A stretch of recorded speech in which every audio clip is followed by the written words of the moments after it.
ప్రపంచ ఫుట్బాల్ చరిత్రలో ఒక లెజెండ్ లియోనెల్ మెస్సీ. చిన్నప్పుడే గ్రోత్ హార్మోన్ల సమస్యతో బాధపడేవాడు.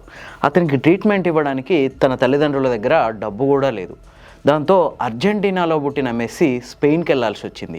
స్పెయిన్లోని ఎఫ్సి బార్సిలోనా అనే సంస్థకు చెందిన కోచ్లు ఈ మెస్సీలో ఉన్న అద్భుతమైన ప్రతిభను గుర్తించి అతనికి ట్రీట్మెంట్ మేమే ఇప్పిస్తాం, కోచింగ్ మేమే ఇప్పిస్తాం అని చెప్పి స్పెయిన్కి పిలిపించుకున్నారు. అట్లా ప్రపంచ ఫుట్బాల్ చరిత్రలో ఒక లెజెండ్గా ఎదిగిండు లియోనెల్ మెస్సీ. అట్లాంటి సూపర్ స్టార్ డిసెంబర్ 13వ తారీఖున హైదరాబాద్లోని ఉప్పల్లో ఒక ఫ్రెండ్లీ మ్యాచ్ ఆడబోతుండు. ఎవరితో అంటే తెలంగాణ ముఖ్యమంత్రి రేవంత్ రెడ్డి టీంతో.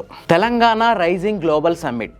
ఈ సమ్మిట్ ముగింపు సందర్భంగా తెలంగాణ గవర్నమెంట్ ఉప్పల్ స్టేడియంలో మెస్సీ ఈవెంట్ని ఏర్పాటు చేసింది. తెలంగాణకు అంతర్జాతీయ స్థాయిలో గుర్తింపును తీసుకురావడానికి ఈ ఈవెంట్ ఏర్పాటు చేసినాం అని చెప్పి తెలంగాణ గవర్నమెంట్ చెప్తుంది. అంతేకాదు తెలంగాణ ఖ్యాతిని దశ దిశలా వ్యాపింపజేయడం కోసం ఈ ప్రోగ్రాం నిర్వహిస్తున్నాం అని చెప్పి గవర్నమెంట్ చెప్తుంటే, లేదు కేవలం రేవంత్ రెడ్డి మెస్సీతో ఫుట్బాల్ ఆటాడి తన సరదా తీర్చుకోవడం కోసమే 100 కోట్ల రూపాయల వరకు ఖర్చు చేస్తున్నాడు ఈ ఈవెంట్ మీద అని చెప్పి ప్రతిపక్షాలు ఆరోపిస్తున్నాయి. మరి ఇందులో ఏది నిజం?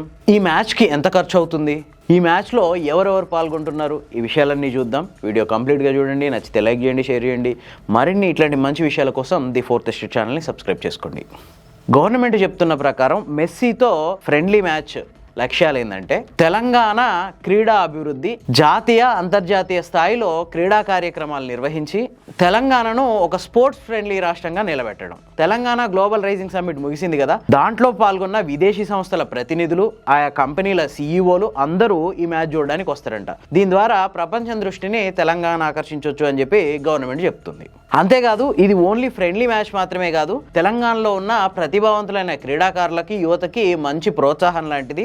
ఎందుకంటే ఇందులో తెలంగాణలో ఉన్న క్రీడాకారులు కూడా పాల్గొనబోతున్నారు అని చెప్పి గవర్నమెంట్ చెప్తుంది. మరి ఇంతకీ ఇందులో ఎవరెవరు పాల్గొనబోతున్నారు? ఫ్రెండ్లీ మ్యాచ్ అంటున్నాం కదా, మ్యాచ్ అంటే 2 టీంల మధ్య జరగాలి కదా.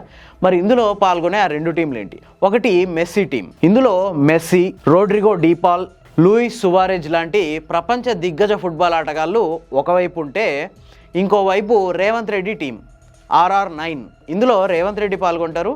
రేవంత్ రెడ్డి గారితో పాటు తెలంగాణలో ప్రతిభావంతులైన క్రీడాకారులను ఎంపిక చేసి వాళ్ళతో పాటు అన్ని తెలంగాణ స్కూల్స్ నుంచి ప్రతిభావంతులైన ఫుట్బాల్ క్రీడాకారులను ఎంపిక చేసి ఈ మ్యాచ్లో మెస్సీ టీంతో యువతల వైపు టీం తలపడబోతున్నది. ఈ మ్యాచ్లో CM Revanth Reddy 9 number jersey ధరిస్తుంటే మెస్సీ తన ఫేమస్ 10 నెంబర్ జెర్సీ ధరిస్తాడనమాట. మరి ప్రపంచ దిగ్గజ ఆటగాడితో తలపడుతున్న రేవంత్ రెడ్డి ఏమైనా ప్రొఫెషనల్ ఫుట్బాల్ ఆటగాడా అంటే కాదు.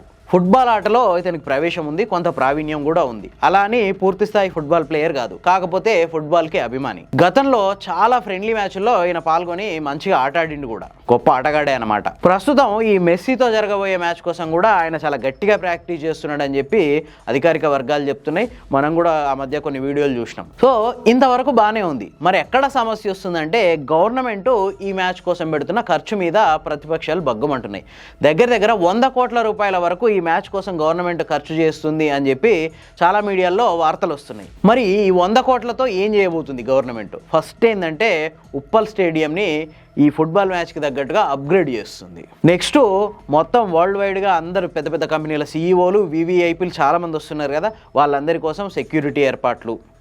ఆ తర్వాత ఈ మెస్సీ టీం కోసం హాస్పిటాలిటీ, అంటే ఆ మెస్సీ టీం అతని టీంతో పాటు వచ్చే ప్లేయర్లు మిగతా వాళ్ళందరికీ హోటళ్ళల్లో స్టేయింగ్, వాళ్ళ ఫుడ్, వాళ్ళ ఏర్పాట్లు, వాళ్ళకి కావాల్సిన సకల సౌకర్యాలు కల్పించడం.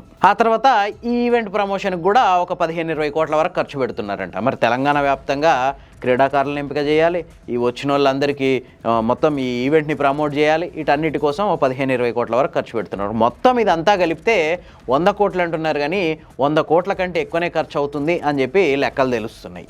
కానీ గవర్నమెంట్ మాత్రం ఇప్పటివరకు ఒక పర్ఫెక్ట్ నెంబర్ మాత్రం చెప్పలేదు. ఈ ఈవెంట్ కోసం ఇంత ఖర్చు పెడుతున్నాం అని చెప్పి ఎక్కడా చెప్పలేదు. సరే, ఇది ఇట్లుంటే మరి ప్రతిపక్షాలు ఏమంటున్నాయి? రేవంత్ రెడ్డి ఎక్కడికి పోయినా నా దగ్గర పైసలు లేవు, ఉద్యోగులకు జీతాలు ఇస్తానికి కూడా, ప్రభుత్వాన్ని నడుపుతానికి కూడా పైసలు లేవు అని చెప్తున్నాడు. అంతేకాదు దగ్గర దగ్గర 2 ఏళ్ల నుంచి రిటైర్డ్ గవర్నమెంట్ ఎంప్లాయీస్కి ఇచ్చే బెనిఫిట్లను కూడా ఆపేసిండు. ఇవి దగ్గర దగ్గర 10,000 కోట్ల రూపాయల వరకు బకాయిలు ఉన్నాయి. నెక్స్ట్ ఫీజు రీఇంబర్స్మెంట్ బకాయిలు 12,000 కోట్ల వరకు ఉన్నాయి. అందులో 6,000 కోట్లు రిలీజ్ చేస్తామని చెప్పి 6 నెలల నుంచి చెప్తున్నా ఇప్పటి వరకు 400-500 కోట్లకు మించి రిలీజ్ చేయలేదు అని చెప్పి వార్తలు వస్తున్నాయి. అంతేకాదు ఇప్పుడు ఊర్లల్లో పంచాయతీ ఎలక్షన్లు జరుగుతున్నాయి. కనీసం ఈ పంచాయతీ ఎలక్షన్ల టైంలో ఓట్లు పడడం కోసం అన్నా రైతు భరోసా, యాసంగి రైతు భరోసా రిలీజ్ చేస్తారేమో అనుకున్నారు జనాలు, కానీ రిలీజ్ చేయలేదు. దీనికోసం ఒక 10,000 కోట్లు కావాలి. అంతేకాదు విద్యాశాఖలో పరిస్థితులు దారుణంగా మారిపోయినాయి. దగ్గర దగ్గర ఈ 2 ఏళ్లలో 100-150 మంది దాకా పిల్లలు ఫుడ్ పాయిజన్ అయ్యి చచ్చిపోతున్నారు. ఈ గవర్నమెంట్ స్కూళ్ళల్లో, గవర్నమెంట్ హాస్టళ్లలో వండి పెట్టే ఏజెన్సీలు ఉంటాయి కదా, వాళ్ళకి 6 నెలల నుంచి బిల్లులు రావట్లేదు. వాళ్ళు అక్కడిక్కడ అప్పులు చేసుకొచ్చి ఆ పిల్లలకు వండి పెడుతున్నారు. ఇక గవర్నమెంట్ ఉద్యోగులకు ఇచ్చిన హామీలు అయితే ఏది నెరవేరలేదనే చెప్పొచ్చు. టీఏలు, డిఏలు, పిఆర్సీలు ఏవో రకరకాల బకాయిలు ఉన్నాయి. వీటన్నిటికీ దగ్గర దగ్గర ఒక 50-60 వేల కోట్లు కావాలి. 2 ఏళ్ల నుంచి ఒక సాగునీటి ప్రాజెక్టు కానీ, ఒక డెవలప్మెంట్ యాక్టివిటీ కానీ ఈ గవర్నమెంట్ స్టార్ట్ చేయలేదు. గత ప్రభుత్వం ఆల్మోస్ట్ 90% పూర్తి చేసి వెళ్ళిపోయిన పనులకి పైన గోడలకు రంగులేసి ఆ పనుల్ని ఇనాగ్యురేట్ చేస్తుంది. ఇట్లాంటి సమస్యలన్నీ పక్కన పెట్టి కేవలం ఒక 200 కోట్లతో ఒక గ్లోబల్ సమ్మిటు, ఒక మెస్సీతో ఆట, ఈ 2 పెట్టి జనం మూడుని సమస్యల నుంచి మళ్లించే ప్రయత్నమే ఇది అని చెప్పి ప్రతిపక్షాలు ఆరోపిస్తున్నాయి. మరి ఇందులో ఏది నిజం? నిజంగానే ఇది తెలంగాణ ఖ్యాతిని అంతర్జాతీయంగా విస్తరించే ప్రోగ్రామా, లేదంటే వాస్తవ సమస్యల నుంచి ప్రజల దృష్టి మళ్లించడానికి తెలంగాణ గవర్నమెంట్ చేస్తున్న ఒక గిమ్మిక్కా? మీకేమనిపిస్తుంది? కామెంట్ రూపంలో తెలియజేయండి. సబ్స్క్రైబ్ చేయడం మర్చిపోకండి.